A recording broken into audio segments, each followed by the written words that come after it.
Ya, pemirsa, cegah kebakaran gedung tinggi itulah yang menjadi tema dialog kita saat ini, dan sudah bergabung dengan kami saat ini adalah Ketua Kehormatan Ikatan Arsitek Indonesia DKI Jakarta, Her Pramtama. Selamat sore, Mas Pramtama. Selamat sore. Iya, Mas Pramtama, Anda tadi sebelum masuk sempat berkata bahwa sebenarnya idealnya setiap gedung itu seharusnya mandiri, bisa memadamkan api sendiri tanpa bantuan pemadam kebakaran. Betul seperti itu? Betul.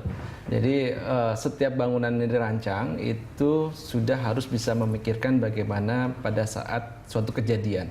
Kejadian itu tidak hanya kebakaran, tetapi juga banjir atau gempa bumi. Okay. Nah, untuk konteks kebakaran itu sudah ada aturannya, bagaimana gedung itu bisa menyelamatkan diri sendiri, makanya ada instalasi sprinkler dan sebagainya untuk bisa memadamkan ketika ada sprinkler kebakaran. Itu sudah cukup ya sebenarnya untuk memadamkan api ketika ada kebakaran? Ya, cukup untuk satu area tertentu, tetapi kalau pada saat sudah membesar butuh bantuan. Makanya kalau di Singapura itu ada interval waktu itu 8 menit. Ketika gedung kebakaran, mobil sudah harus bisa datang selama 8 menit. 8 menit, oke. Dan kalau di Jepang itu selama 6 menit. Dan kalau di Jakarta saya nggak tahu. Pertama, hanya Tuhan yang gedung itu dia bisa menyelamatkan diri sendiri. Terus yang kedua, orang yang mau menyelamatkan terjebak kemacetan gitu. Oke, baik. Kalau dari sisi bangunan, arsitektur bangunan, sebenarnya apa saja yang harus dipenuhi di bangunan itu dari sisi arsitek untuk bisa dikatakan bisa menyelamatkan diri sendiri ketika terjadi kebakaran? Pertama, ada satu persyaratan-persyaratan ketika kita membangun gedung tinggi. Pertama, yang paling utama adalah persyaratan pemadam tangga kebakaran. Okay. Tangga kebakaran itu harus punya satu hitungan. Misalnya gedung itu minimal harus punya 2. Saya nggak tahu apa yang Wisma Kosgoro ini punya 1 atau punya 2. Nah, kemudian ketika itu semakin besar bangunannya, tentunya tangga kebakaran itu perlu diperbanyak. Nah, kemudian dengan kemajuan teknologi yang ada di dunia, semua developer atau pengembang berlomba-lomba membuat suatu gedung setinggi-tingginya sampai 100 lantai. Bahkan ada suatu rencana di Jakarta ada Signature Tower 101 lantai dan ada Pertamina Tower kalau nggak salah 99 lantai. Nah, kalau sudah bicara sampai hampir 100, itu ada semacam tangga darurat yang tepat transit selama beberapa saat. Jadi setiap 20 lantai itu harus istirahat. Jadi bayangkan kalau misalnya sudah 100 lantai, dia dari atas turun ke bawah kan pasti ngos-ngosan. Jadi dia perlu berhenti sejenak selama 20 di lantai setiap 20 lantai gitu. Nah, itu yang sudah sebenarnya diatur. Nah, kemudian di dalam konteks kita rasanya peraturan kita sudah baik. Tapi dalam konteks detail aturan kebakaran mungkin kita agak terlambat. Di mananya yang bagian terlambatnya? Jadi misalnya di dunia itu ketika ada kasus ditabraknya gedung World Trade Center, itu sebelumnya tidak pernah terbayang akan ada kejadian ditabrak oleh pesawat. Nah, setelah itu ada namanya Asosiasi National Fire Protect Association yang merevisi kembali regulasinya. Jadi sudah mengantisipasi ketika ada ancaman ditabrak pesawat, bagaimana pengaturannya. Dan ini yang perlu dipertimbangkan di Jakarta, karena selain itu setiap gedung itu harus punya secara rutin melakukan latihan.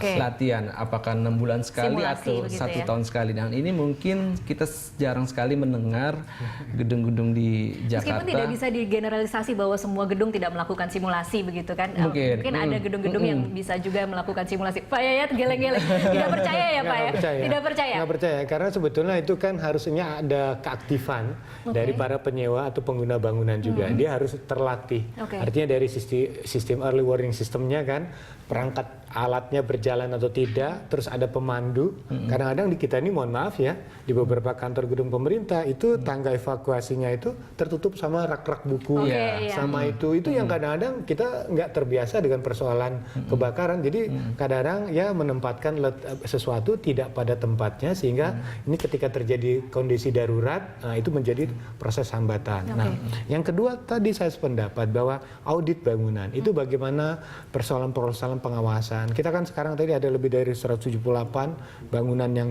tinggi itu. Sekarang bagaimana pengawasan yang dilakukan dalam itu? Apa sih yang jadi masalah dalam pengawasan? Kurang orangkah atau tidak ada biayakah atau seperti apa? Tadi kan dikatakan oleh Pak Bejo dari aturan yang berlaku setiap pemilik bangunan harus mengaudit. Kalau dia tidak punya tenaga, dia bisa minta bantuan untuk ini. Karena yang paling tahu tentang kondisi bangunan adalah pemilik bangunan, ya dengan para perancangnya kan. Kalau tadi katakan oleh Pak Bejo, bagaimana ketika mereka bertanya kepada pemilik bangunan pada waktu kebakaran, di mana fingernya, di mana tangganya, di mana, itu kan harus ada yang memberikan informasi.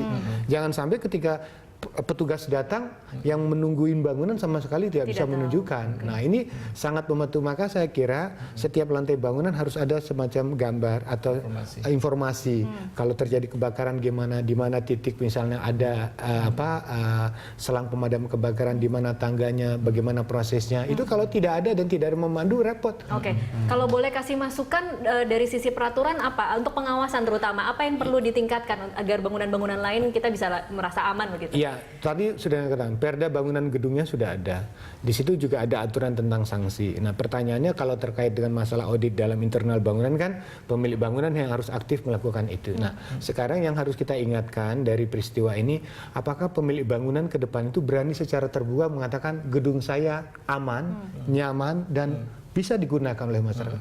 Jadi pengguna pun bisa mempertanyakan apakah gedung ini aman atau tidak. Persoalan bukan apa-apa, kalau gedung itu tidak aman, investasi mereka bisa hilang. Aset yang besar bisa hilang. Itu baru sisi materi. Kalau ada korban jiwa, itu lebih berbahaya lagi kan.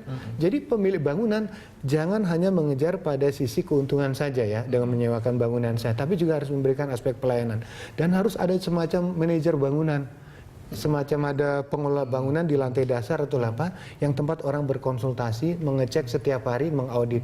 Jadi kayak kita itu setiap hari bagaimana selesai kegiatan sudah dimatikan atau kita kan kadang-kadang tidak terdidik.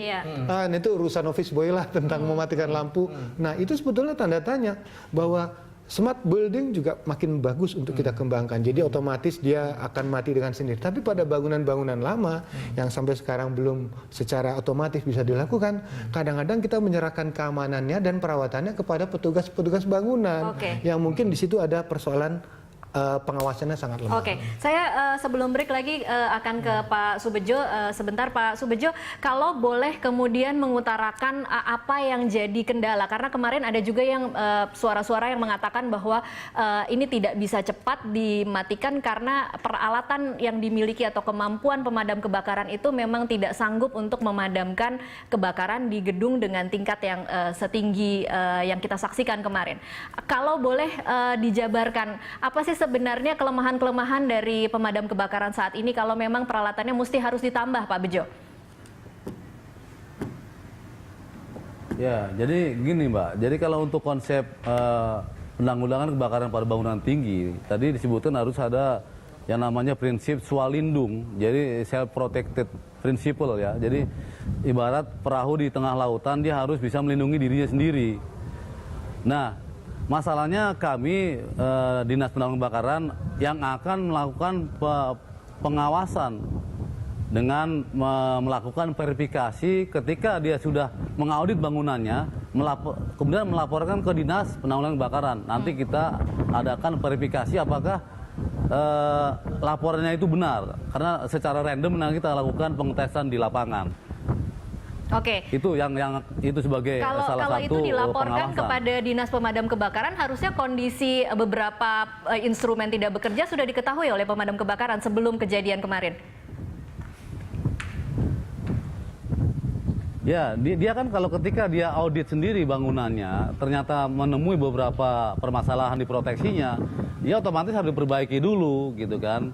Diperbaiki sampai bisa selesai lah perbaikannya, gitu kan, baru dilaporkan.